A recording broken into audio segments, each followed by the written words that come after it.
Hello, dear friends, and welcome to Sleep Stories TV. Today we continue our Greek mythology series with Odysseus's Revenge, A Bloody Homecoming, our 19th tale. Ithaca's halls echo with betrayal, but a king's return sparks a storm of retribution. Odysseus, tested by gods and sea, stands ready to reclaim his throne. If you haven't subscribed to Sleep Stories TV, join us now.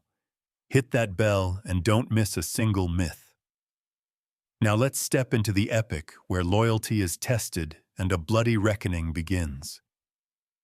On the festival day of Apollo, the great hall of the palace in Ithaca was filled with the laughter of the suitors, who were oblivious that the god of the bow is also the god of vengeance and that their day of judgment had come.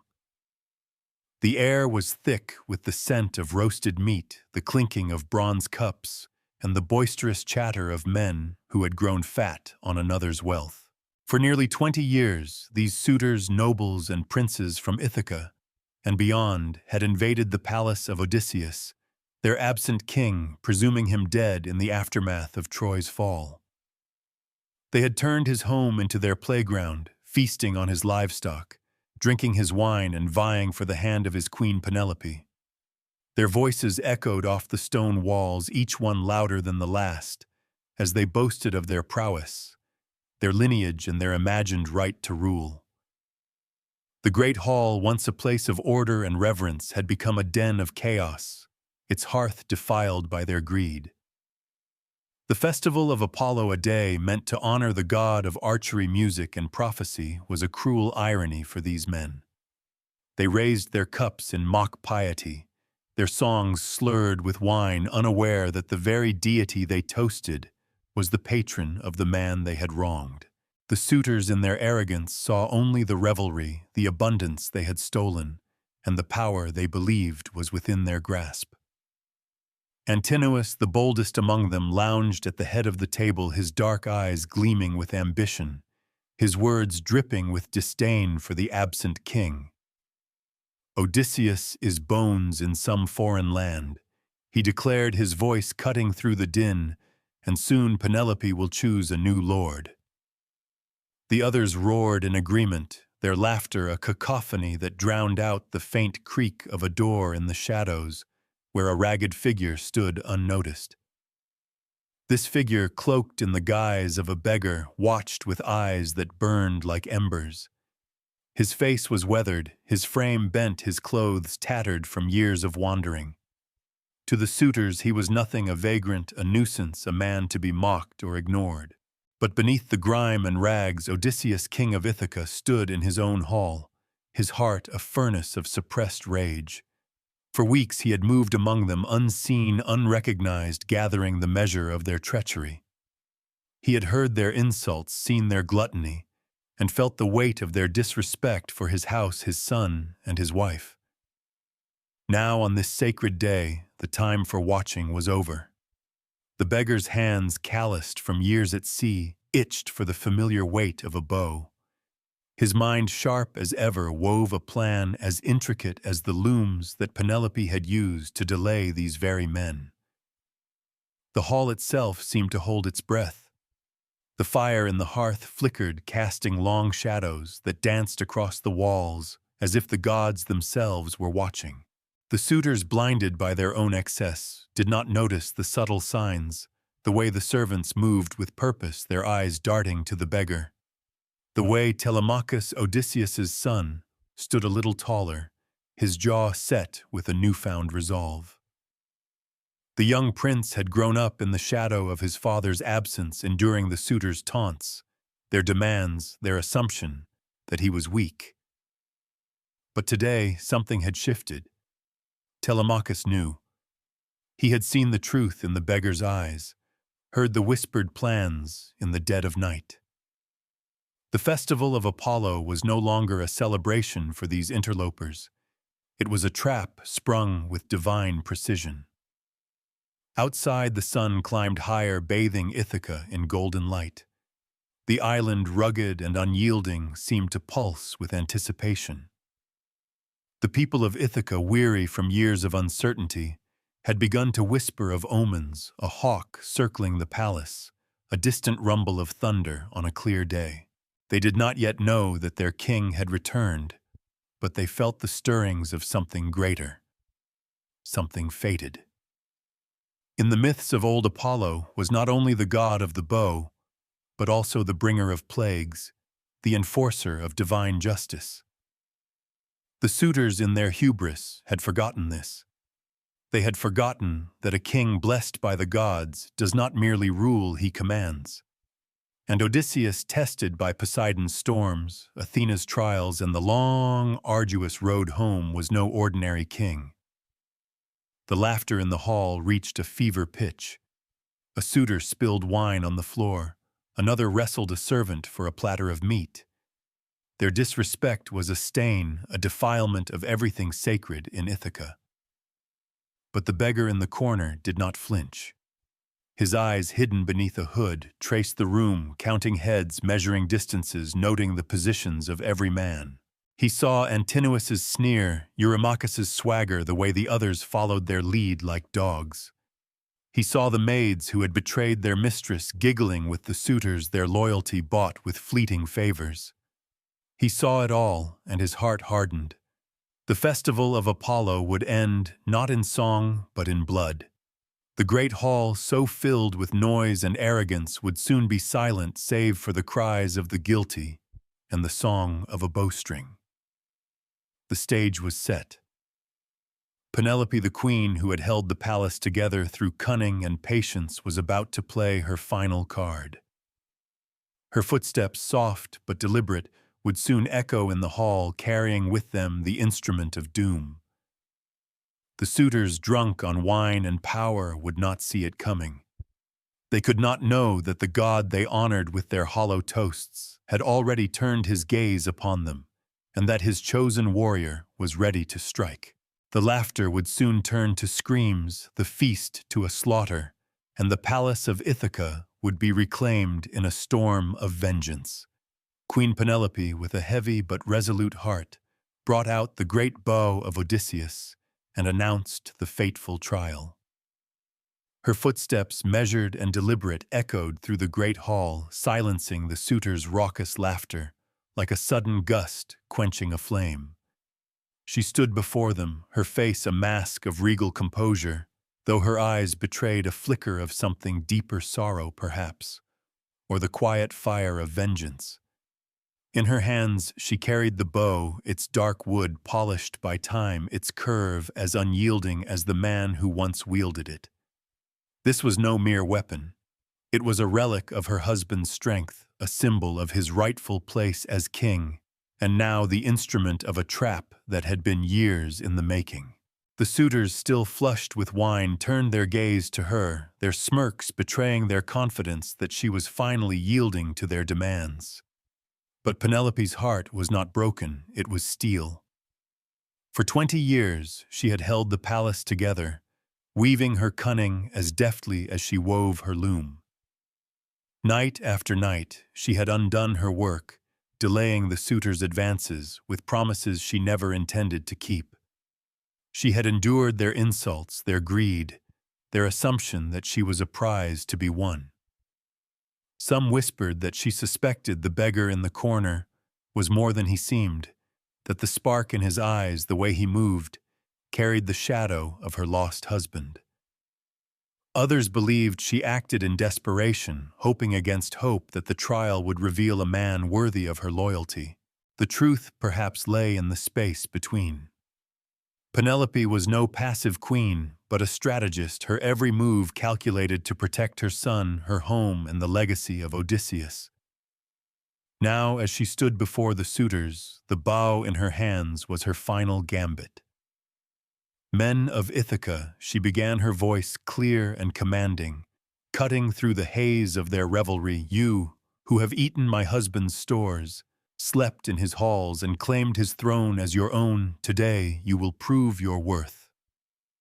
The suitors leaned forward, their eyes gleaming with anticipation, mistaking her challenge for surrender. She held up the bow, its weight a testament to its master's strength, and continued, "This was the bow of Odysseus, king of Ithaca." The man who can string it and shoot an arrow through 12 axe heads shall have my hand and the rule of this house." A murmur rippled through the crowd, part excitement, part mockery. They saw the bow as a relic, a challenge for lesser men, not for nobles like themselves. Antinous laughed, his voice dripping with scorn. "Who among us cannot bend a bow? Let the game begin." The trial was no mere contest. It was a judgment. Penelope knew the bow's secrets, its stiffness, its resistance, the strength it demanded. She had seen Odysseus wield it in better days, his hands sure and steady, his aim as true as the gods' will. The suitors, pampered by years of feasting, lacked the discipline, the grit, the divine favor that marked her husband. As she placed the bow on a table before them, her fingers lingered on its surface, a silent prayer to Athena, goddess of wisdom, who had guided her through these long years. Whether she knew the beggar was Odysseus or simply trusted that the gods would reveal the truth, Penelope's act was a spark that would ignite the fire of retribution. The suitors, blinded by their own arrogance, saw only a prize to be won, not the trap that was closing around them. The hall grew quieter now, the air charged with expectation. Servants moved silently, carrying the 12 axe heads, their iron blades glinting in the firelight. They arranged them in a precise line, each handle driven into the ground, their heads aligned so that a single arrow might pass through the rings of their shafts. The task was impossible for the unworthy, a test not just of strength, but of precision, of destiny. Penelope stepped back, her role in the drama complete for now, and took her place at the edge of the hall. Her eyes, sharp and unyielding, scanned the room, lingering for a moment on the beggar. Was it recognition, hope, or simply the weight of a queen who had carried her kingdom alone for too long? The suitors did not notice their attention fixed on the bow, each man eager to prove himself and claim the throne. The festival of Apollo, so raucous moments before now, took on a different tone. The laughter had faded, replaced by the tension of competition. The suitors, still unaware of the beggar's true nature, jostled for position, each one boasting louder than the last. "Give me the bow!" cried Eurymachus, his voice thick with bravado. "I'll show these fools how it's done." Others followed their hands, reaching greedily, their confidence unshaken by the weight of their own inadequacy. But the bow, like the gods, would not bend to their will. It was a relic of a greater man, a king, whose strength was forged in war, in suffering, in the unyielding trials of the sea. Penelope watched her heart, a storm of resolve and sorrow, knowing that the trial she had set would separate the false from the true. The stage was now set for the suitors' downfall. The hall, once alive with their mockery, was about to witness their humiliation. The bow, silent for 20 years, was ready to sing again, and its song would be one of vengeance. As the first suitor stepped forward, his hands trembling with false confidence, the beggar in the corner shifted slightly, his eyes never leaving the scene. Penelope's announcement had sprung the trap, and the suitors, like lambs led to slaughter, were walking willingly into it. The gods, watching from their high seats on Olympus, must have smiled, for the moment of reckoning was at hand. One by one, the arrogant suitors tried and failed, none strong enough to even string the bow, a public humiliation of their ambitions. The great hall of Ithaca, still heavy with the scent of wine and roasted meat, now thrummed with a different energy, the sharp electric tension of a contest gone awry. The suitors, who moments before had been laughing and boasting, now faced the unyielding reality of Odysseus's bow, its dark wood gleaming in the firelight, its taut string mocking their every effort. The challenge set by Queen Penelope with her steady voice had seemed simple enough to these men, nobles and princes, who had grown accustomed to taking what they wanted from this house. But the bow, a relic of a king forged by war and hardship, was no mere tool. It was a test of worth, a gatekeeper of destiny, and it would bend for no pretender. First came Antinous, the loudest and most insolent of the lot. His broad shoulders squared, his smirk unshaken, as he strode to the table. He seized the bow with a flourish, his hands confident, his eyes darting to the others, as if to say, "Watch how a true lord claims his prize." The hall fell silent, save for the crackle of the hearth. As he pulled at the string, his muscles straining, his face reddening with effort. The bow did not yield. Its wood creaked faintly, but the string remained slack, defiant, as if it knew the hands that held it were unworthy. Antinous cursed under his breath, his bravado crumbling, and tossed the bow back onto the table. Trickery, he spat, his voice sharp with embarrassment. The other suitors laughed, but their mirth was uneasy, their confidence shaken by his failure. Next was Eurymachus, sleek and cunning, his smile more calculated than Antinous's bluster. He approached the bow with a performer's grace, his movements deliberate, as if he could charm the weapon into submission. He spoke softly to the crowd, promising to show them how it was done, his words laced with mockery for Antinous's defeat. But the bow was indifferent to his charm. Eurymachus pulled his fingers, slipping his arms trembling under the strain. Sweat beaded on his brow, and the hall grew quieter still, the suitors' laughter fading into murmurs. The string would not budge. He tried again, his face twisting with effort, but the bow held firm, its silence louder than any taunt. Eurymachus stepped back, his smile gone, his eyes dark with frustration. "It's too stiff," he muttered, "a relic, not a weapon." But the excuse rang hollow, and the suitors shifted uneasily in their seats. One after another they came forward, men from Ithaca, from Dulichium, from Same, and Zacynthus, each one certain that he would succeed where others had failed. Leodes, a soothsayer among them, tried to invoke Apollo's favor, his hands shaking as he grasped the bow. But the god did not answer, and Leodes's weak pull was met with jeers. Amphinomus, younger and stronger, fared no better, his hands slipping as the bow resisted him. Others followed their names, blurring into a parade of failure, Ctesippus Polybus, men who had feasted on Odysseus's wealth and dreamed of his throne.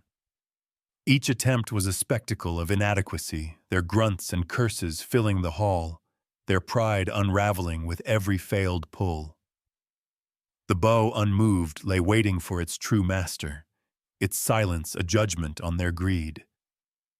The crowd of suitors grew restless, their earlier confidence replaced by irritation, then doubt. Some whispered that the bow was cursed, others that Penelope had tricked them, setting an impossible task to delay her choice. But the truth was simpler and far more damning. They were not Odysseus. They lacked his strength, his discipline, the fire that had carried him through 10 years of war and 10 years of wandering. They had grown soft in his absence, their hands accustomed to goblets, not weapons, their hearts to scheming, not sacrifice. The bow, a relic of a harder world, exposed them for what they were, pretenders, parasites, men who had mistaken privilege for power. The hall, once alive with their arrogance, now buzzed with their humiliation. Each failure, a crack in their collective delusion. Penelope watched from the edge of the hall, her expression unreadable, her hands folded calmly in her lap. Did she know the beggar in the corner was her husband? Did she sense the storm that was gathering? Her eyes, sharp as a hawk's, followed each suitor's attempt, but they lingered longest on the ragged figure who stood silently among the servants. The hall was a stage, and she had set it with care, knowing that the bow would reveal more than skill, it would reveal truth. The suitors, blinded by their own egos, did not see the trap. They did not notice the servants moving quietly, their steps purposeful, their hands ready to act on whispered orders. They did not see Telemachus, the young prince, standing taller now, his gaze fixed on the beggar with something like faith. The contest had become a ritual, a public unmasking, of the suitor's unworthiness. With each failure, the air grew heavier, the tension sharper, as if the gods themselves were leaning closer, waiting for the moment of reckoning. The suitors' mockery turned inward, their taunts now aimed at each other, their unity fracturing under the weight of their defeat. The bow, unstrung and unyielding, lay like a challenge from the past, a reminder of a king they had dismissed as dead. And in the shadows, the beggar watched, his silence more potent than their noise, his patience a blade honed over years of suffering. The hall was no longer theirs. It belonged to the man who had built it, the man whose return was now inevitable. The stage was set for the next act. The suitors, their pride bruised, their hands empty, had proven themselves unfit. The bow, a symbol of Odysseus's strength and sovereignty, had spoken where words could not. As the last suitor stepped back, defeated, a hush fell over the hall, broken only by the faint crackle of the fire. The moment was ripe, the tension unbearable, and all eyes would soon turn to the beggar, a man they had scorned, but who was about to reclaim his place with a single devastating act. Amidst the mockery, the old beggar calmly asked for a turn, and Telemachus, asserting his princely authority, for the first time ordered the bow to be given to him. The great hall of Ithaca, still ringing with the suitors' jeers and the echoes of their failed attempts, fell into a stunned hush. The air thick with the heat of the hearth, and the sour tang of spilled wine seemed to tighten, as if the very walls sensed the shift in the tide. The suitors, their faces flushed with frustration and ridicule, turned their scorn toward the ragged figure who had lingered in the shadows all evening. A beggar, daring to join their contest. The idea was absurd, a jest to cap their own humiliation. Antinous laughed first, his voice sharp as a blade. Who let this filth into the hall? Does a beggar think he can wield a king's bow? The others joined in their laughter, a cruel chorus, but the beggar stood unmoved, his weathered face betraying nothing, his eyes fixed on the bow with a quiet intensity that went unnoticed by the revelers. Telemachus, the young prince, stepped forward from the edge of the hall, his shoulders squared, his jaw set with a resolve that had been forged in the fire of his father's absence. For 20 years he had lived under the suitors' disdain, their taunts branding him a boy unfit to claim his father's throne. But tonight something had changed. He had seen the truth in the beggar's gaze, heard the whispered plans in the dark of night, and felt the weight of his own destiny. No man is beneath this challenge. Telemachus declared, his voice steady, cutting through the suitor's mockery like a spear. Give him the bow. The hall grew quieter still, the suitors' laughter faltering, their eyes narrowing at this sudden show of authority. Who was this boy, they thought, to command them? But Telemachus held their gaze, his stance unyielding, his words carrying the weight of a prince who had finally found his voice. The beggar stepped forward, his movements slow but deliberate, his tattered cloak dragging across the stone floor.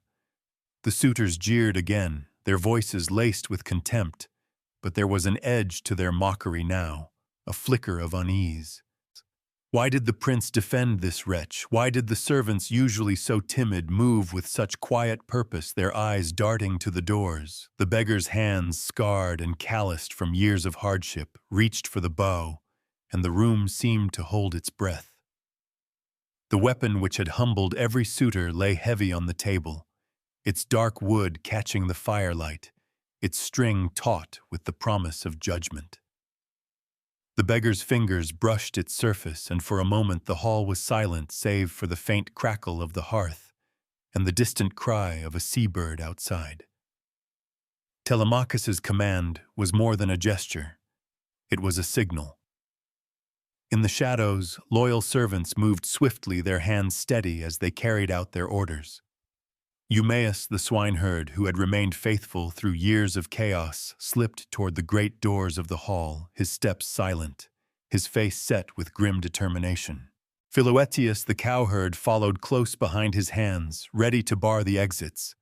The suitors, blinded by their own arrogance, did not notice the doors being bolted, the heavy wooden beams sliding into place with a soft thud that was drowned out by their jeers. The trap set with Penelope's cunning and Odysseus's patience was closing around them. The hall, once their playground, had become a cage, and the beggar they mocked was the hunter within it. The suitor's laughter grew louder, more forced, as the beggar lifted the bow. "Look at him!" Eurymachus called, his voice dripping with sarcasm. "An old man thinks he can do what nobles cannot," but there was something in the beggar's posture, the way he held the bow, the ease of his grip, the steadiness of his stance that sent a ripple of doubt through the crowd. Penelope, standing at the edge of the hall, watched with an intensity that belied her calm exterior. Her hands folded tightly in her lap betrayed the storm within her. Did she know, did she see in this beggar the husband she had mourned for 20 years? Or was she simply waiting, trusting the gods to reveal the truth? Her eyes met Telemachus's for a fleeting moment, and in that glance there was a shared understanding, a silent vow that this night would change everything. The beggar turned the bow in his hands, his fingers tracing its familiar curves, his movements unhurried, almost reverent. To the suitors, he was a fool, a nobody, a man to be pitied or scorned. But to those who knew the truth, Telemachus, Eumaeus, Philoetius, he was a king reclaiming his place. The hall, with its high ceiling and stone walls, seemed to shrink around him, as if the very space recognized his authority. The suitor's mockery continued, but it was thinner now, tinged with the unease of men who sense danger, but cannot yet name it. The bow, unstrung and unyielding to their hands, was about to speak, and its voice would be one of vengeance. The moment was a turning point, a hinge on which the fate of Ithaca swung. Telemachus's command had set the stage, and the beggar's request had lit the fuse. The suitors, still clinging to their arrogance, could not see the storm gathering around them. They did not notice the servants' quiet efficiency, the bolted doors, the way the air itself seemed to hum with anticipation. The gods, watching from Olympus, must have leaned closer, their eyes on the ragged figure who held the bow with such quiet confidence. The contest was no longer a game. It was a ritual of judgment, and the beggar was about to prove himself not just a man, but a king. The hall, locked and sealed, waited for the song of the bowstring, and the suitors, unaware, stood on the edge of their doom. Odysseus took his old bow with familiar ease, and the sound of the bowstring being strung was described by Homer as being as clear as a swallow's song. The great hall of Ithaca, moments ago alive with the suitors' mocking laughter, fell into a profound silence, as if the very air had been struck still by the weight of what was unfolding. The beggar whom they had scorned as a wretch held the bow with a steady hand, his movements fluid, almost tender, as if greeting an old friend after years apart. His fingers scarred from battles, and the sea knew every curve of the dark wood, every knot and grain, and as he drew the string, the taut cord sang a high, clear note that cut through the hall like a blade through flesh. The suitors, their jeers frozen on their lips, stared in disbelief, their eyes wide with a dawning unease. This was no beggar's handiwork. This was the act of a man who had wielded this bow before a man whose strength and skill were woven into its very fiber. The sound of the bowstring, sharp and resonant, echoed in the vast hall, a sound so pure it seemed to carry the weight of divine approval. It was as if Apollo himself, god of archery and vengeance, had lent his breath to the moment, marking it as sacred. The suitors who had moments before mocked the beggar's audacity now shifted uncomfortably, their confidence unraveling like a frayed rope. Antinous, his face still flushed with wine, and arrogance, tried to laugh, but the sound was hollow, swallowed by the silence that followed the bowstring's song. Eurymachus, ever the schemer, narrowed his eyes, his mind racing to understand what he was witnessing. The others, less bold, exchanged glances, their earlier bravado giving way to a creeping fear. Who was this man, this ragged figure, who could bend the bow that had defeated them all? Odysseus stood at the center of the hall, the bow now strung, its string taut and ready, a weapon transformed from relic to reckoning. His posture had changed, no longer the stooped, timid stance of a beggar, but the upright bearing of a warrior, a king. The tattered cloak still hung from his shoulders, but it could not hide the strength in his frame, the fire in his eyes, the quiet authority that seemed to radiate from him. Telemachus, standing nearby, watched with a mixture of awe and pride, his young heart swelling with the certainty that his father had returned. The servants, Eumaeus and Philoetius, stood ready in the shadows, their hands on the bolted doors, their loyalty to their master unwavering. Penelope, at the edge of the hall, remained still, her face a mask of calm, but her eyes were fixed on the beggar, searching, hoping, perhaps knowing. The bow now strung was more than a weapon, it was a declaration. For 20 years, Odysseus had been a wanderer, a man tested by gods and monsters, stripped of his name, his home, his identity. But here, in this moment, he reclaimed it all. The suitors had feasted in his hall, courted his wife and mocked his son, believing him dead, his legacy dust. But the bow, unyielding to their hands, had recognized its master, and its song was a herald of his return. The hall, with its high ceilings and stone walls, seemed to shrink around him, as if acknowledging his dominion. The fire in the hearth flared brighter, casting long shadows that danced across the faces of the suitors, their expressions shifting from mockery to confusion, then to the first stirrings of dread. Odysseus lifted the bow, his movements unhurried, his eyes scanning the line of axe heads that stood like sentinels across the hall. The challenge set by Penelope was no mere test of skill. It was a proving ground for the rightful king. The suitors, still clinging to their arrogance, did not yet understand the full weight of what was happening. They saw only a beggar who had succeeded where they had failed, a momentary embarrassment, not a mortal threat. But the gods, watching from their high seats, knew better. Athena, who had guided Odysseus through his long journey, must have smiled her wisdom woven into every thread of this moment. Zeus, Lord of Justice, waited in the wings, his thunder ready to affirm the king's return. The beggar's hands moved with a precision that spoke of years at war, of battles fought, yet and won, of a life forged in hardship.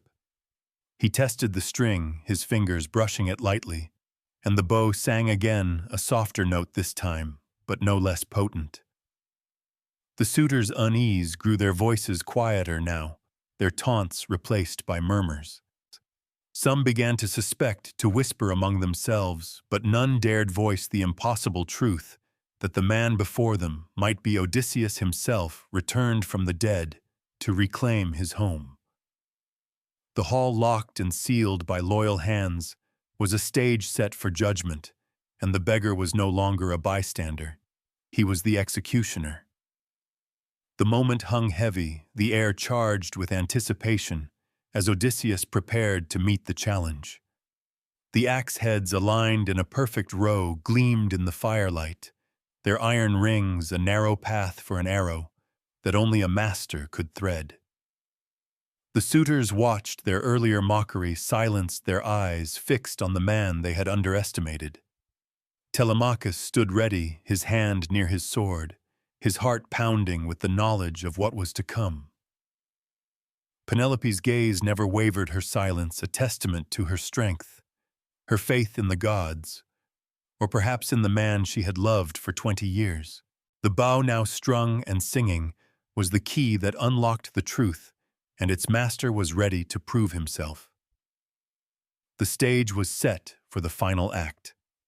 The suitors, trapped in their own arrogance, stood on the edge of a precipice they could not see. The hall, once defiled by their presence, was about to be reclaimed, its sanctity restored by the hand of its rightful king. The swallow's song of the bowstring was a prelude to a greater symphony, one of vengeance, of justice, of a king's return. As Odysseus raised the bow, the hall seemed to hold its breath, waiting for the arrow that would pierce not just the axe heads, but the very heart of the suitor's world. With a perfect shot, the arrow flew through all 12 axe heads, and immediately after a crack of thunder echoed from Olympus, a sign of Zeus's approval.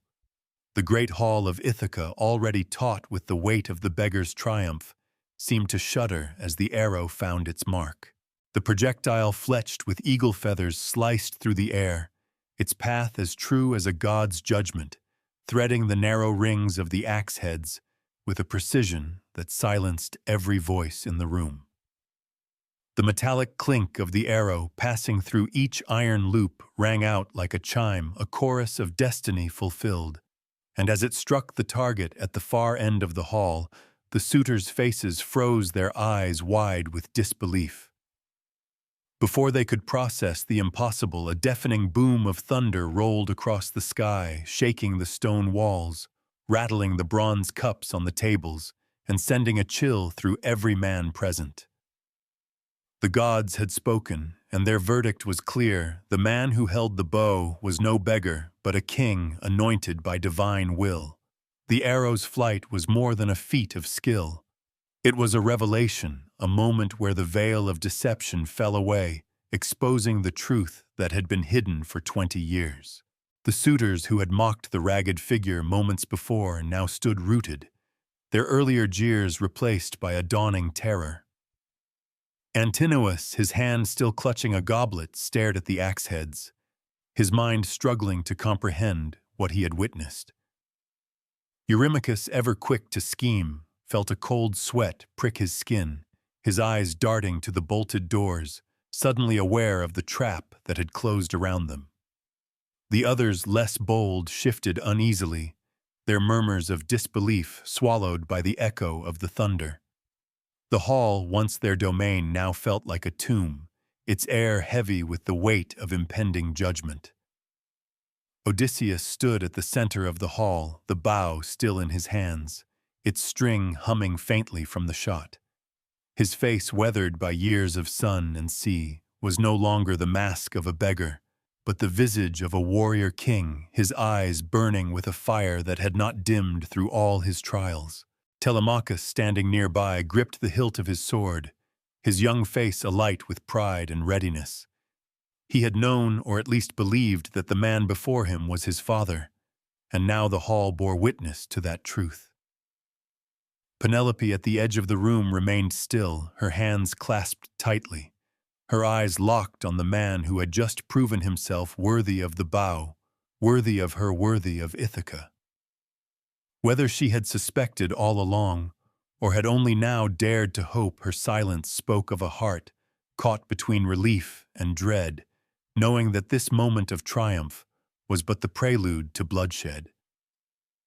The thunder, a divine exclamation, seemed to linger in the air, its rumble a proclamation from Zeus himself. The king of the gods, lord of justice and order, had watched Odysseus's long journey, his suffering at the hands of Poseidon, his cunning guided by Athena. Now, with this single shot, Zeus signaled his approval, granting Odysseus the right to reclaim his home, his throne, his honor. The suitors who had defiled the sacred laws of hospitality, who had plundered a king's house and courted his wife in his absence, stood condemned by that thunderclap. Their arrogance, their greed, their hubris had led them to this moment, and there would be no escape. The hall, with its bolted doors and barred windows, was a stage set for retribution, and the gods were its audience. The suitors' faces, once flushed with wine and confidence, now paled as the reality of their situation began to dawn. The beggar's shot was no fluke. It was a declaration of power, a proof of identity that needed no words. Some whispered the name Odysseus, their voices trembling, but others refused to believe, clinging to the hope that this was some trick, some mockery they could still overcome. Antinous, ever defiant, tried to rally the others, his voice sharp but unsteady. A lucky shot, he called, though his eyes betrayed his fear.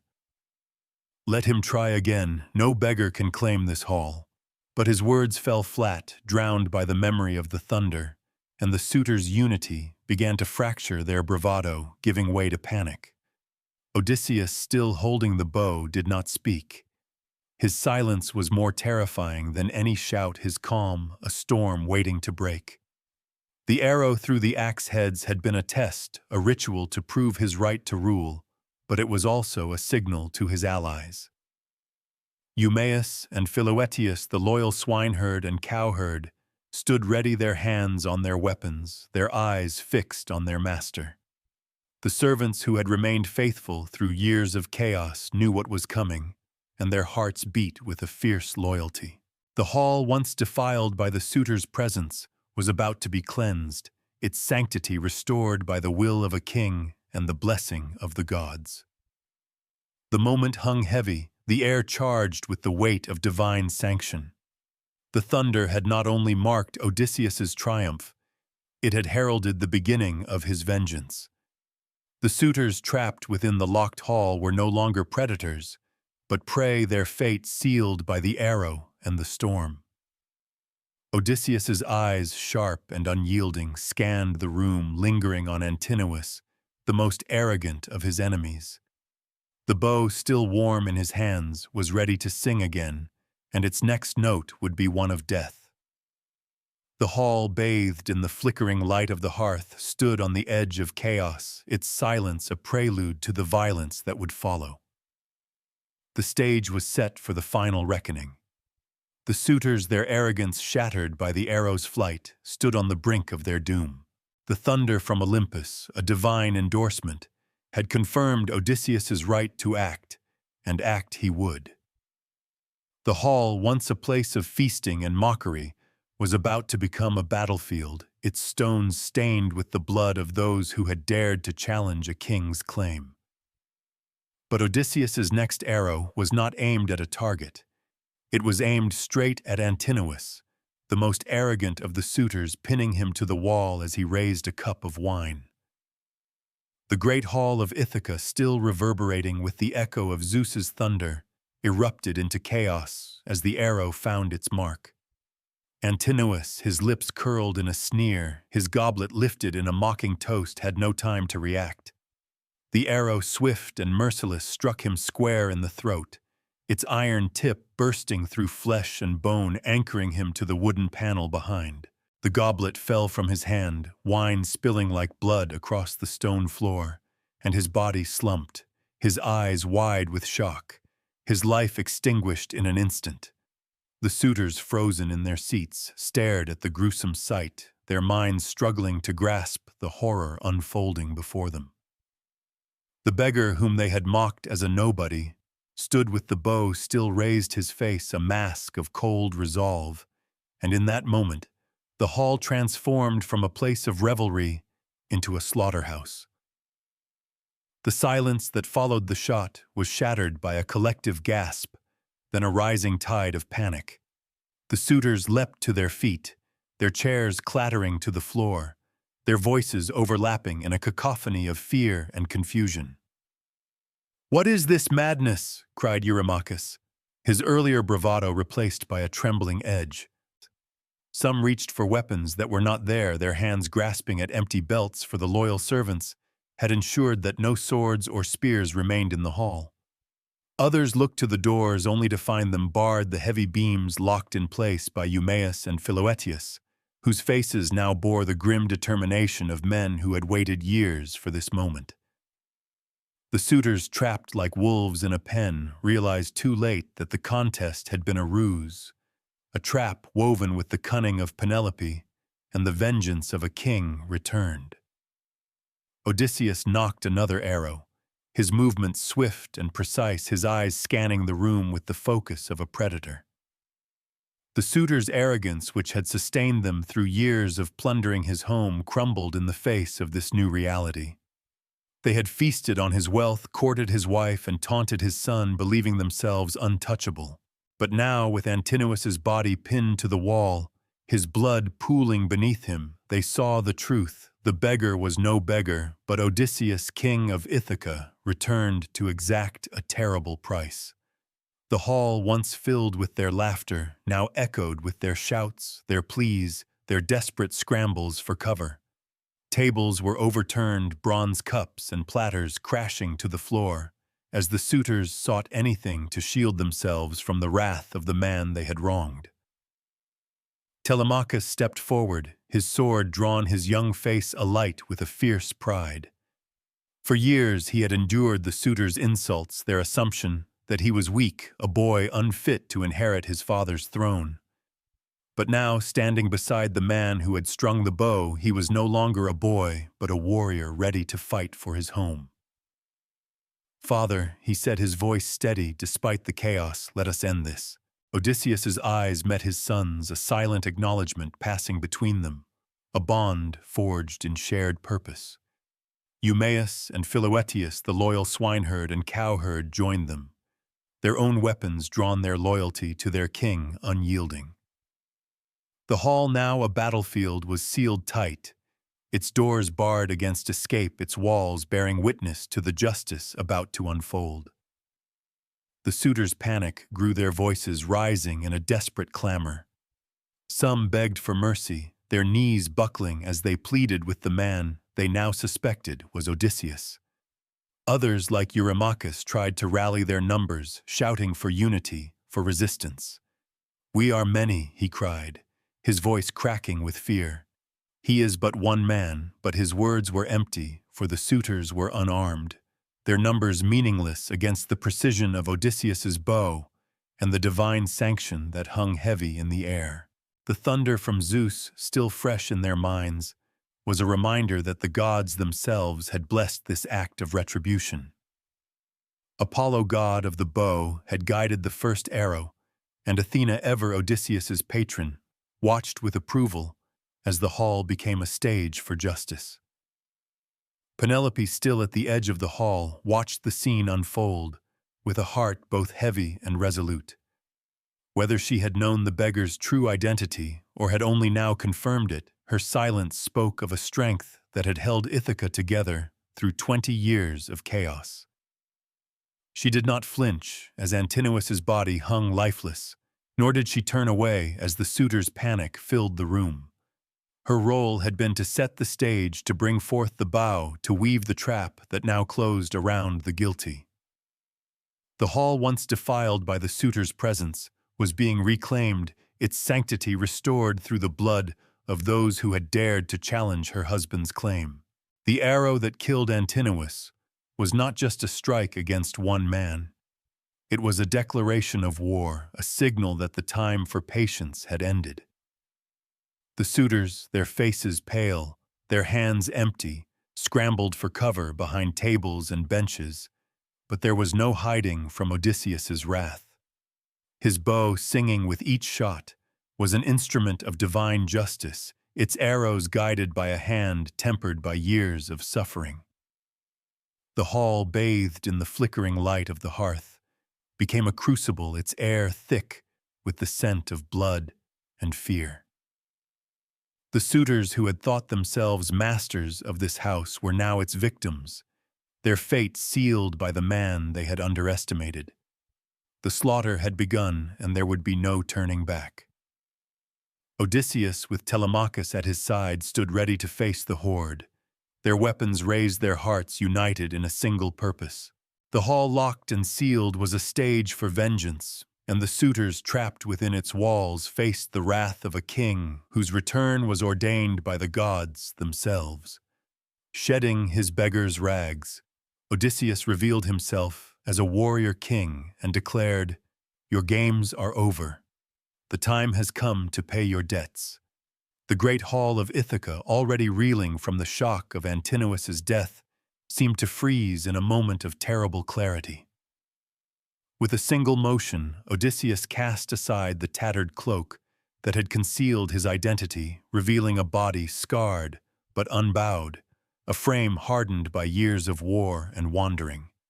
His eyes sharp and unyielding, burned with the fire of a man who had faced gods and monsters and returned to claim what was his. The suitors, their faces pale, their hands trembling, stood transfixed as the truth crashed over them like a wave. The beggar they had mocked, the man they had dismissed as a wretch, was Odysseus, king of Ithaca, alive and standing before them, with a bow in his hands and vengeance in his heart. His voice, deep and resonant, cut through the chaos, each word a hammer striking the anvil of their guilt. The hall, still thick with the scent of blood and spilled wine, became a crucible of terror. The suitors who had feasted on Odysseus's wealth and courted his wife for years now faced the reality of their crimes. Their laughter, their boasts, their casual disrespect for the house of their king had been a game, a reckless gamble played in the absence of consequence. But now, with the doors bolted and Antinous' body pinned to the wall, the game was over. Odysseus's words were not a threat, but a verdict, a proclamation of justice backed by the thunder of Zeus and the silent approval of Athena. The suitors' eyes darted to the exits, only to find them sealed. The loyal servants Eumaeus and Philoetius standing guard, their faces grim, their weapons ready. There was no escape, no reprieve from the reckoning that had come. Eurymachus, ever the schemer, stepped forward, his hands raised in a gesture of conciliation, his voice trembling but smooth. "Odysseus, great king," he began, his words dripping with false humility, "we meant no harm.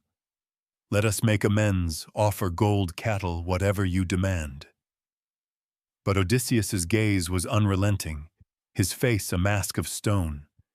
He had heard such promises before from Trojans, from Cyclopes, from men who thought words could undo deeds. "Your gold cannot buy back my honor," he said, his voice low and deadly, "or the years you have stolen from my house." The suitors, their hopes of mercy dashed, began to shout, some pleading, others cursing, their voices a chaotic chorus of fear and defiance. But Odysseus stood unmoved, his bow raised, his next arrow already nocked. Telemachus at his father's side gripped his sword, his young face alight with a fierce determination. For years he had lived in the shadow of these men, enduring their taunts, their assumption that he was weak, a boy unfit to claim his father's legacy. Now, standing beside the king, he was no longer a boy, but a warrior, ready to fight for his home, his mother, his birthright. "Father," he said, his voice steady, "they have defiled our house. Let them pay." Odysseus nodded, a faint flicker of pride in his eyes, and the bond between father and son became a weapon as deadly as the bow itself.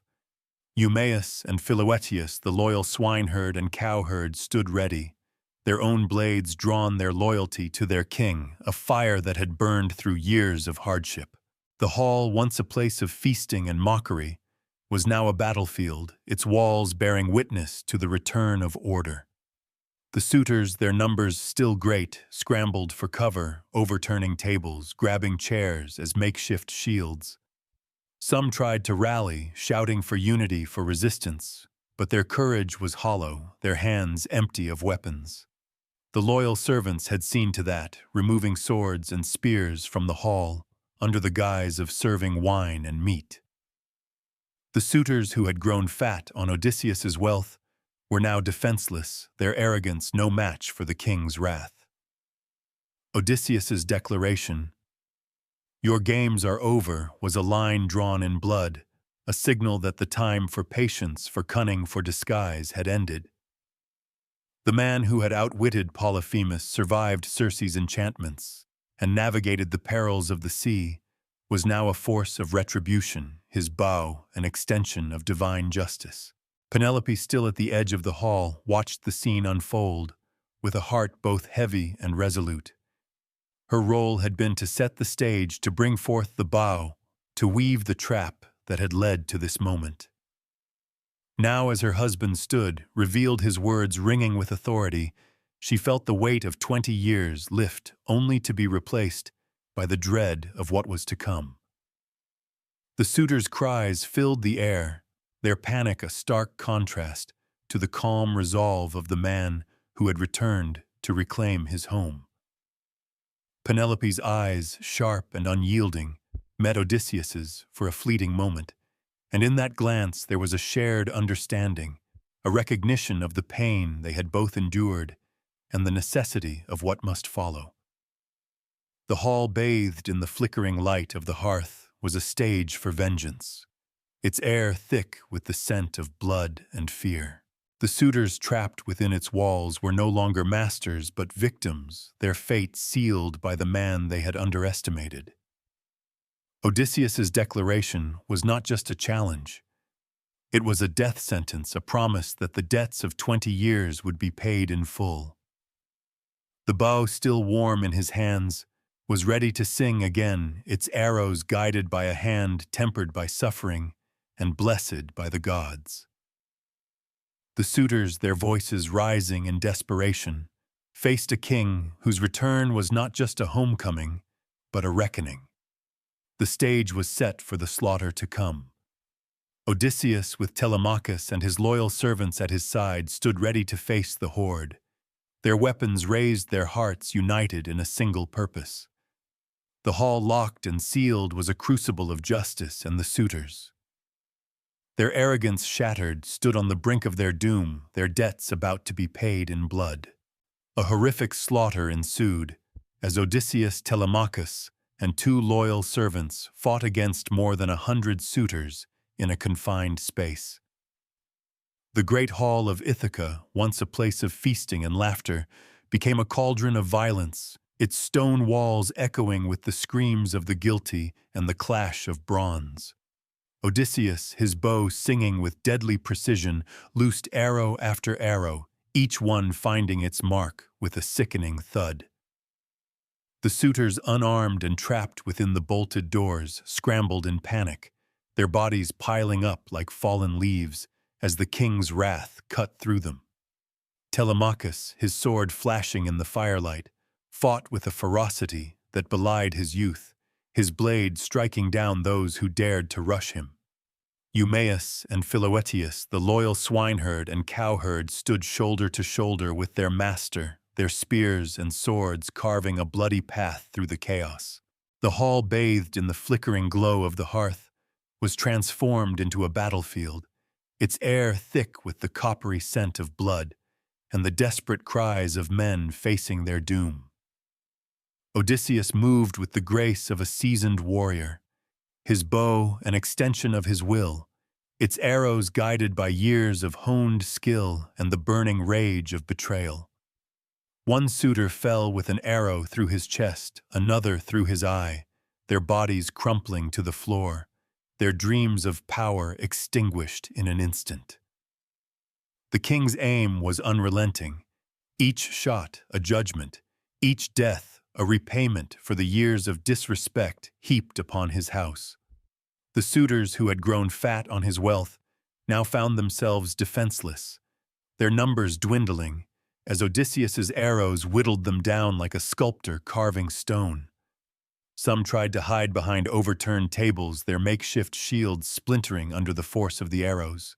Others rushed the king in desperation, only to meet the sharp edge of Telemachus's sword or the swift thrust of a servant's spear. Telemachus, fighting at his father's side, proved himself a true heir to Odysseus's legacy. His blade was swift, his strikes precise, each one fueled by the anger of a boy who had grown up under the suitor's scorn. He struck down Leodes, the soothsayer, who had dared to court his mother, his sword slicing through the man's shoulder with a force that sent him sprawling. Another suitor, Amphinomus, tried to plead, his hands raised in surrender, but Telemachus's eyes were hard, his heart steeled by the memory of years spent powerless. "No mercy for thieves," he growled, driving his sword through the man's chest, his blood staining the stones at his feet. The young prince, once mocked as a boy, now stood as a warrior, his courage a mirror of his father's resolve. Eumaeus and Philoetius, their loyalty to Odysseus unwavering, fought with a ferocity born of years of silent endurance. Eumaeus the swineherd drove his spear through a suitor's gut, his face grim as he twisted the weapon free. Philoetius the cowherd felled another with a single blow, his sword cutting through flesh and bone with the strength of a man who had tended herds through years of hardship. The two servants who had served their king in his absence now served him in battle, their weapons an extension of their devotion. Together, the four men, Odysseus, Telemachus, Eumaeus, and Philoetius, formed an unbreakable line, their movements synchronized, their purpose singular, to purge the hall of those who had defiled it. The suitors, their numbers overwhelming, yet impotent, fought back with whatever they could find. Some hurled bronze cups, their throws wild and ineffective, clattering harmlessly against the walls. Others grabbed chairs or broken table legs, swinging them in desperation, only to be cut down by the relentless advance of Odysseus and his allies. Eurymachus, still clinging to his cunning, tried to rally the survivors, shouting for them to stand together, to overwhelm the king with sheer numbers. But his voice was drowned by the screams of the dying, and his plan faltered as another arrow found its mark in his shoulder, sending him staggering back, his face contorted in pain and fear. The suitors' unity, fragile even in their arrogance, shattered under the weight of their terror, each man fighting for his own survival, their brotherhood dissolved in the face of death. The hall became a scene of carnage, its floor slick with blood, its air heavy with the stench of death. The hearth, once a symbol of hospitality, cast its light on a grim tableau, bodies strewn across the stones, tables overturned, wine mixing with blood in dark pools. Penelope, still at the edge of the hall, watched the slaughter with a heart both heavy and resolute. Her cunning had set this trap, her faith in her husband had brought them to this moment, but the cost of justice was steep. She did not flinch, her eyes fixed on Odysseus, his figure a beacon of order amidst the chaos. The suitors' cries, once filled with arrogance, now carried only despair, their voices fading as their numbers dwindled. The gods, watching from Olympus, must have nodded in approval. Athena, Odysseus's patron, had guided him through this long journey, and now she watched as he reclaimed his home. Zeus, whose thunder had heralded the king's return, sanctioned this act of retribution, his justice manifest in the blood that stained the hall. The suitors, who had violated the sacred laws of hospitality, had brought this fate upon themselves, their hubris a debt that could only be paid in blood. Odysseus, his bow still singing, moved through the hall like a force of nature, his arrows a storm that none could withstand. The slaughter was relentless, yet it was not mindless. Each death was a reckoning, each arrow a repayment for the years of plunder and disrespect. The hall, once defiled by the suitors' presence, was being cleansed, its sanctity restored through the violence of a king's justice. The suitors, their numbers, now a fraction of what they had been faced. The end of their world, their dreams of power reduced to ash and blood. Odysseus, Telemachus, and their loyal allies stood unyielding, their resolve unbroken, their purpose clear. The hall, a crucible of vengeance, awaited its final cleansing, its order restored by the hand of a king and the will of the gods.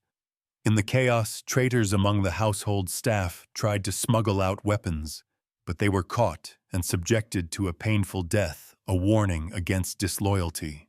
The great hall of Ithaca, now a slaughterhouse slick with blood and strewn with bodies, pulsed with the raw energy of retribution, its air thick with the screams of the dying and the relentless twang of Odysseus's bow. Amid the pandemonium, where suitors fell like wheat before a scythe, a few disloyal servants saw a fleeting chance to tip the scales in favor of the men who had bribed their loyalty. Melanthius, the goatherd, whose heart had turned to greed, slipped through the shadows, his eyes darting with cunning as he moved toward a storeroom where spears and shields lay hidden. He and a handful of others who had betrayed their king thought to arm the suitors to give them a fighting chance against the wrath of Odysseus. But the gods, ever watchful, and the loyal servants, ever vigilant, ensured that treachery would not go unpunished. Melanthius, his hands trembling with haste, reached the storeroom, his fingers closing around the haft of a spear. He had served the suitors for years, carrying their messages, smirking at their jests, and turning a blind eye to their plundering of Odysseus's house. In his mind, the king was a memory, a ghost whose absence had left room for new masters. But as he gathered an armful of weapons, intending to sneak them back to the hall, a shadow fell across the doorway. Eumaeus, the loyal swineherd, stood there, his face carved with grim resolve, his spear raised not in threat but in judgment. Beside him stood Philoetius, the cowherd, his eyes burning with the fire of loyalty to the king who had returned. Traitor Eumaeus growled, his voice low, but carrying the weight of 20 years of fidelity. Melanthius froze, his bravado crumbling, his excuses dying on his lips. The loyal servants seized him, their hands rough with the strength of men who had toiled in fields and pastures while their master wandered. They dragged Melanthius back to the hall, his protests drowned by the ongoing slaughter, where Odysseus's arrows continued to find their marks. The goatherd's fate was not to be a quick one. Odysseus, pausing only briefly from his deadly work, turned his gaze upon the traitor. His eyes, hard as flint, carried no mercy for those who had betrayed his house. "You sold your loyalty for scraps," he said, his voice cutting through the din, "and now you will pay the price." Melanthius was bound with ropes, his wrists and ankles tied so tightly that his struggles only deepened the knots. The loyal servants under Odysseus's command hauled him to a pillar in the hall, where he was strung up, his body twisting in agony as the ropes bit into his flesh. The punishment was brutal, a spectacle meant to sear itself into the minds of any who might consider disloyalty. Melanthius's screams, high and desperate, mingled with the cries of the suitors, a grim harmony that underscored the cost of betrayal. His death was not swift. Odysseus ensured it was a lesson, a warning that loyalty to the king was not just a duty, but a matter of survival. The other disloyal servants, those who had whispered to the suitors, carried their wine, or warmed their beds, met similar fates. Some were caught trying to slip knives to the suitors, their hands trembling as they realized their treachery had been exposed. Others tried to flee only to find the doors barred, their paths blocked by Eumaeus and Philoetius, whose loyalty to Odysseus was as unyielding as the stone walls. The hall, already a scene of carnage, became a stage for this secondary judgment. The suitors, their numbers dwindling, saw the fate of the traitors and felt their own doom draw closer. Eurymachus, still clinging to life despite the arrow in his shoulder, watched in horror as Melanthius's body hung lifeless, a grim reminder that no one would escape this reckoning. The remaining suitors, their faces pale, their hands empty, fought with the desperation of men who knew they were already condemned. But the traitors among the staff, those who had turned their backs on their king, faced a special kind of wrath, their punishment, a public display of the consequences of disloyalty. Telemachus, his sword red with blood, fought on beside his father, his young heart hardened by the necessity of this violence. He had grown up surrounded by these traitors, their whispers and sneers, a constant reminder of his family's vulnerability. Now, as he saw Melanthius and the others pay for their betrayal, he felt a grim satisfaction, a sense that justice was being restored. Odysseus, his bow still singing, directed his allies with a calm that belied the chaos around them. His orders were clear, his purpose unwavering. Every debt must be paid, every betrayal answered. The loyal servants, Eumaeus and Philoetius, carried out their tasks with a precision that matched their masters, their hands steady as they bound and punished the traitors. Penelope, watching from the edge of the hall, saw the fate of those who had betrayed her. Her heart, though heavy with the weight of so much death, remained resolute. These were the men and women who had undermined her, who had mocked her loyalty to Odysseus, who had helped the suitors defile her home. Their punishment, though brutal, was a necessary part of the restoration of order to Ithaca. The hall, its floor slick with blood, its air thick with the stench of death, was being cleansed not just of the suitors, but of all who had turned against their king. The slaughter continued, the suitors' numbers, now a fraction of what they had been, their bodies piling up in the flickering light of the hearth. The punishment of the traitors, interwoven with the broader carnage, was a stark reminder that Odysseus's justice spared no one who had wronged him. The hall, once a place of feasting and betrayal, was becoming a monument to retribution, its walls bearing witness to the king's return. The stage was set for the final act of cleansing, the last steps in restoring order to a house that had been defiled for 20 years. After all the suitors were killed, Odysseus had the disloyal maidservants clean the blood-soaked hall before hanging them all. The great hall of Ithaca, its stones slick with the blood of the slain suitors, lay silent now, save for the faint groans of the dying and the heavy breathing of Odysseus and his allies. The air, thick with the stench of death and spilled wine, hung heavy over the carnage, a grim testament to the king's vengeance. The bodies of the suitors, once proud nobles who had feasted on Odysseus's wealth, now lay strewn across the floor, their faces frozen in expressions of terror and disbelief. Antinous, Eurymachus, and the others who had defiled this house were no more, their ambitions reduced to ash and blood. But the reckoning was not yet complete. Among the household, there were those who had betrayed their king and queen maidservants, who had turned their backs on loyalty, and Odysseus's justice, as relentless as the sea, would spare no one who had wronged him. The disloyal maidservants, 12 in number, had been complicit in the suitors' reign. For years they had carried their wine, laughed at their jests, and shared their beds, betraying the trust of Penelope, who had held the palace together through cunning and patience. These women, once part of the household's heart, had chosen the fleeting favor of the suitors over their duty to their king and queen. Now, as the hall lay silent, Odysseus turned his gaze upon them.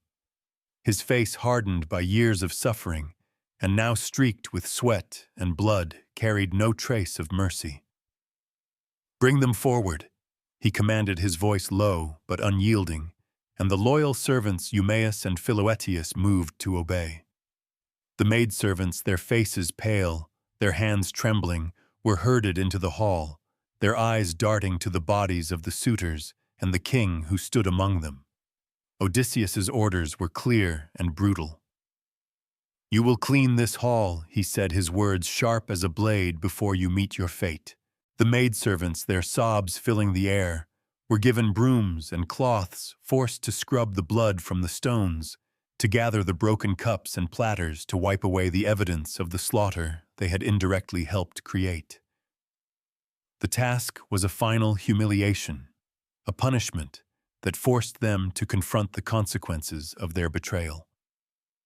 The hall, still lit by the flickering hearth, became a stage for this grim ritual, the women's tears mixing with the blood as they worked under the watchful eyes of Odysseus and his allies.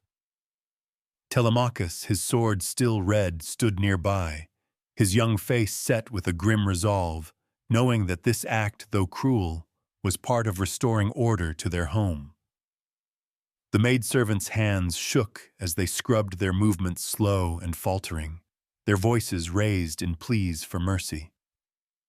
But Odysseus's heart was stone. He had seen too much betrayal, endured too many years of loss to offer forgiveness now. These women had not only betrayed him, but had mocked Penelope's loyalty, whispered with the suitors, and turned their backs on the house that had sheltered them. Their disloyalty was a stain on the palace, and Odysseus, whose justice was as absolute as it was merciless, would see that stain erased. The hall, once a place of warmth and hospitality, now bore the weight of a king's wrath, its stones scrubbed clean, but still bearing the memory of blood. When the cleaning was done, the hall restored to a semblance of order. Odysseus gave the final command. "Take them to the courtyard," he said, his voice devoid of emotion. Eumaeus and Philoetius, their loyalty to their king unwavering, led the maidservants out, their sobs echoing through the silent palace. In the courtyard, beneath the stars that had guided Odysseus home, a rope was strung between two sturdy beams. The maidservants, their pleas growing frantic, were bound together, their necks looped with nooses. One by one they were hoisted, their bodies jerking in the air, their cries cut short as the ropes tightened. The scene was brutal, a stark reminder of the ancient world's unforgiving justice, where loyalty was the currency of survival and betrayal was paid for in blood. Penelope, who had watched the slaughter from the edge of the hall, did not follow to the courtyard. Her heart, though resolute, was heavy with the cost of this restoration. She had endured the suitors' advances, the whispers of the disloyal maids, the years of uncertainty, all while weaving her own plans to protect her home. Now, as the hall was cleansed and the traitors punished, she felt the weight of her role in this bloody drama. Her cunning had set the trap, her faith had brought Odysseus home, but the price of justice was a hall stained with blood and a courtyard heavy with death. The maidservant's punishment, though necessary in the eyes of the ancient code, was a wound on her heart, a reminder of the cost of reclaiming what was theirs. The gods, watching from Olympus, must have nodded at this final act of retribution. Athena, who had guided Odysseus through his trials, saw the restoration of order in his house. Zeus, whose thunder had sanctioned the slaughter, approved the punishment of those who had betrayed the sacred bonds of loyalty. The maidservants' deaths, though cruel, were a necessary part of the cleansing, a final act to purge the palace of its defilement. The hall, now clean but forever marked by the memory of this night, stood as a testament to Odysseus's justice, its order restored through the blood of the guilty. The stage was set for the final act of purification. The suitors were dead, the traitors punished, and the hall, though cleansed of blood, still carried the weight of 20 years of chaos. Odysseus, his bow now silent, stood amidst the aftermath, his eyes scanning the hall that was his once more. The maidservants' deaths, like those of the suitors, were a grim necessity, a reminder that the king's justice was as unyielding as the sea that had tested him. The palace, its sanctity restored, awaited one final ritual to wash away the stain of betrayal and mark the rebirth of Ithaca's order. Finally, Odysseus used fire and sulfur to purify the entire hall, a ritual to wash away the stain of 20 years of chaos. The great hall of Ithaca, its stones still damp from the scrubbing of the disloyal maidservants, stood silent now, its air heavy with the lingering scent of blood and the weight of the slaughter that had just ended. The bodies of the suitors, once proud nobles who had plundered the king's wealth, had been dragged from the hall, their remains piled in the courtyard under the cold gaze of the stars. The maidservants, their betrayals punished with grim finality, hung lifeless, their ropes swaying gently in the night breeze. The palace, though cleansed of its invaders, bore the scars of their presence, a defilement that went beyond bloodstains, a spiritual taint that demanded more than brooms and cloths to erase. Odysseus, his bow now set aside, stood at the center of the hall, his face etched with the weariness of a man who had fought not just men, but time itself to reclaim his home. The ritual of purification was no mere act of cleaning. It was a sacred rite, a communion with the gods to restore the sanctity of the palace. Odysseus, guided by the wisdom of Athena and the sanction of Zeus, knew that the bloodshed, though necessary, had left a residue of miasma, a pollution that could anger the gods if left unaddressed. He called for fire, for sulfur, for the tools of purification that would burn away the stain of chaos. Eumaeus and Philoetius, their loyalty unwavering even after the slaughter, moved swiftly to obey, bringing braziers filled with glowing coals and baskets of sulfur crystals, their pungent smell already rising in the still air of the hall. Telemachus, his sword sheathed, but his heart still racing, stood by his father ready to assist in this final act of restoring order to their home. The fire was kindled first, its flames leaping high in the braziers, casting a warm golden light across the stone walls. Odysseus, his hands steady despite the weight of the night's violence, took a handful of sulfur and cast it into the flames. The crystals hissed and sparked, releasing a thick, acrid smoke that curled upward, filling the hall with its cleansing bite. The smoke stung the eyes, burned the throat, but it was a necessary pain, a ritual to purge the defilement left by the suitor's greed and the traitor's betrayal. Odysseus moved through the hall carrying a brazier in each hand, the smoke trailing behind him like a shroud, enveloping the tables, the pillars, the hearth that had once been the heart of his home. The flames danced, their light reflecting in his eyes, a mirror of the fire that still burned within him, a fire of justice, of reclamation, of a king's unyielding will. The ritual was ancient, its roots deep in the traditions of a world where the gods demanded order, where chaos was a sin to be burned away. Sulfur, sacred to the gods, was a purifier, its smoke believed to drive out evil spirits and cleanse the taint of death. Odysseus, who had faced the underworld itself, knew the weight of such rituals. He had seen the shades of the dead, heard their whispers, and understood the delicate balance between the mortal and divine. The suitors' deaths, though, just had disturbed that balance, and the palace, once a place of hospitality and honor, needed to be made whole again. As he moved through the hall, the smoke swirling around him, he chanted softly, his voice low and resonant, invoking the names of Zeus, Athena, and Apollo, whose festival had marked the day of his vengeance. The hall, its stones now free of blood, began to feel different, as if the gods themselves were breathing life back into it. The smoke curled into every corner, seeping into the cracks where the suitors' laughter had once echoed, purifying the space with its bitter embrace. Telemachus, watching his father, felt a sense of awe, a recognition that this was more than a physical cleansing.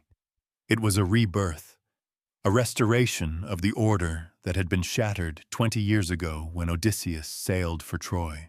Eumaeus and Philoetius, their hands still stained with the blood of the guilty, stood silently, their loyalty to their king now sealed in this sacred act. The palace, battered by years of chaos, was becoming a home again, its sanctity restored by fire and sulfur. Penelope, who had remained at the edge of the hall through the slaughter and the punishment of the maids, now stepped forward, her presence a quiet strength. Her eyes, sharp and unyielding, met Odysseus's as he moved through the smoke, and in that moment there was a shared understanding. The purification was not just for the hall, but for them were the years of separation, the pain of betrayal, the endurance of hope against all odds. She did not speak, but her presence was a pillar, a reminder that this house had been held together by her cunning as much as by Odysseus's strength. The smoke curling around her seemed to honor her resilience, her faith, her unyielding loyalty to the man who now stood before her. The gods, watching from their high seats on Olympus, must have approved of this final act. Athena, who had guided Odysseus through his trials, saw the restoration of her chosen hero's home.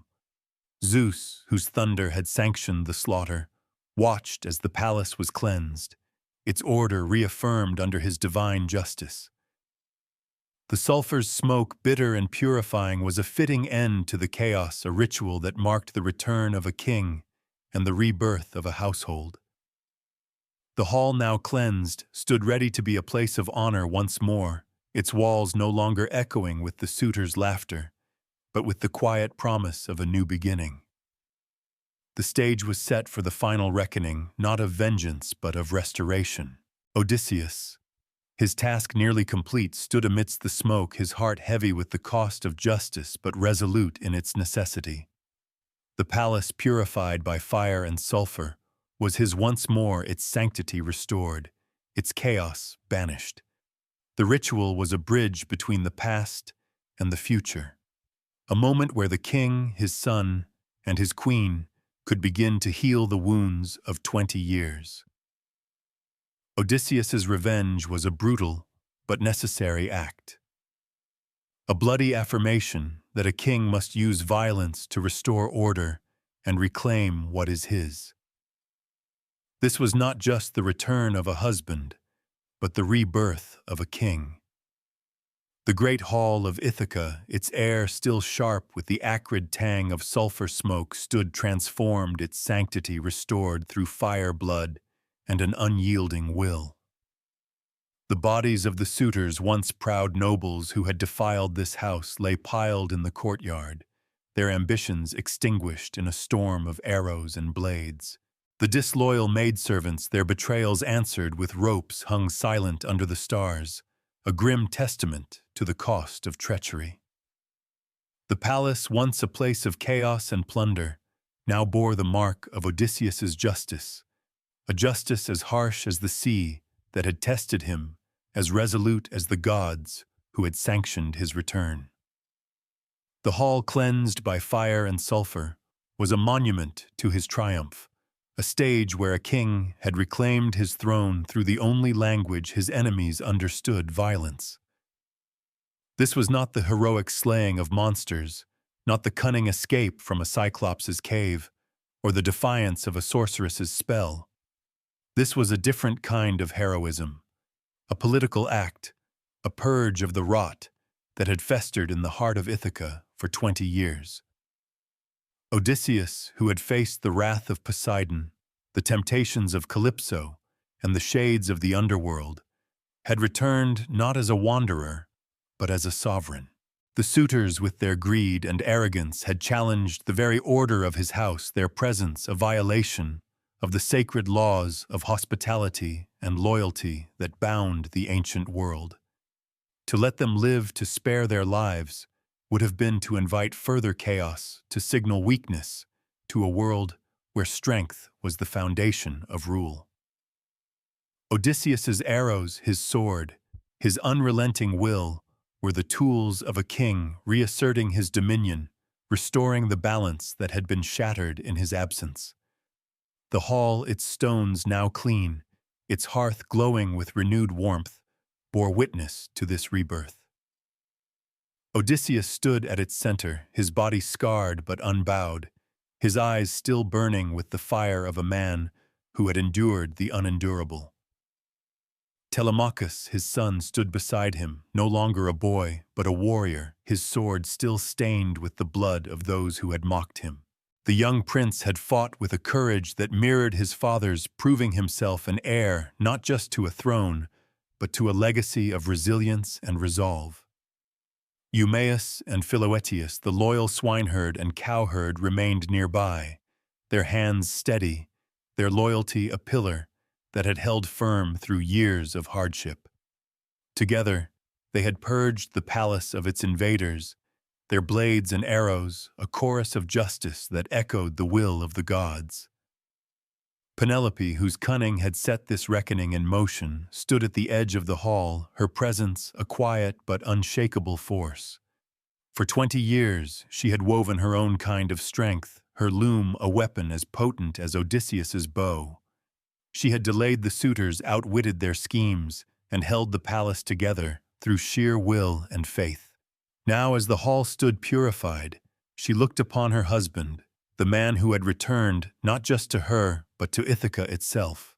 Their reunion, though yet to come in full, was a promise sealed in this moment, a promise that their love, their partnership, had endured the trials of time and betrayal.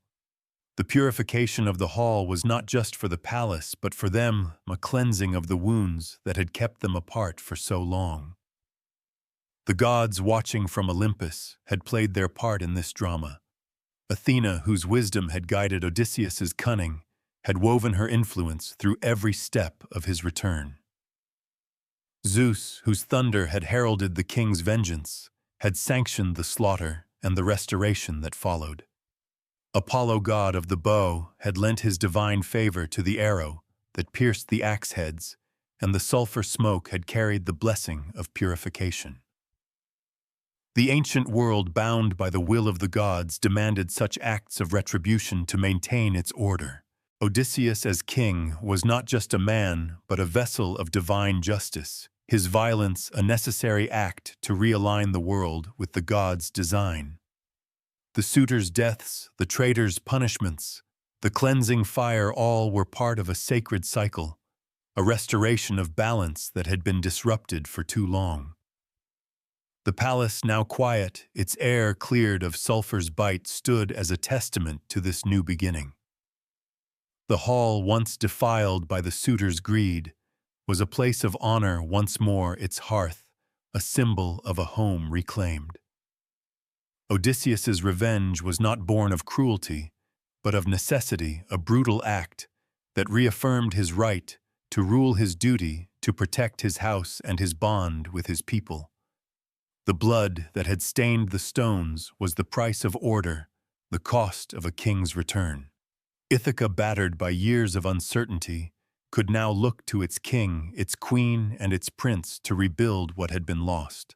The rebirth of Odysseus was not just the return of a man, but the reassertion of a king's authority, a reminder that power in the ancient world was maintained through strength, cunning, and the willingness to act. The hall, purified and silent, was a canvas for this new chapter, its walls bearing the memory of the slaughter, but also the promise of renewal. Odysseus, standing amidst his allies, his heart heavy with the cost of justice, knew that his work was not yet done.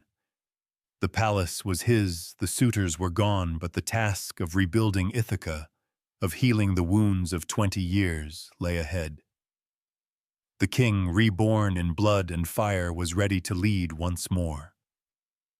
And so, dear friends, we leave Ithaca's halls cleansed, as Odysseus's vengeance restores his throne. The suitors' blood stains the stones, their hubris no match for a king's righteous fury. The palace stands reborn through fire, and justice its order reclaimed. Ithaca holds its breath, waiting for peace to follow the storm. Thank you for joining us on Sleep Stories TV. If you were gripped by this tale, subscribe and hit the bell. Share your thoughts below. Was Odysseus's justice too harsh, or was it the only path? Until next time, let the stars guide your dreams.